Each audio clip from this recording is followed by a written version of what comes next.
The Rice Harvest Festival is a long-standing tradition among ethnic groups in the Central Highlands.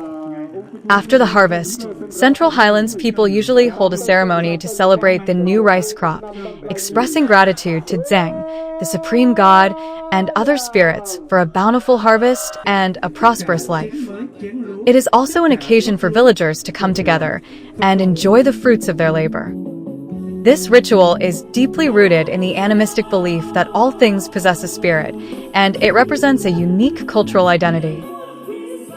Such distinctive traditional festivals are a hallmark of ethnic minority people in southern Central Highlands, particularly the Ko Ha people.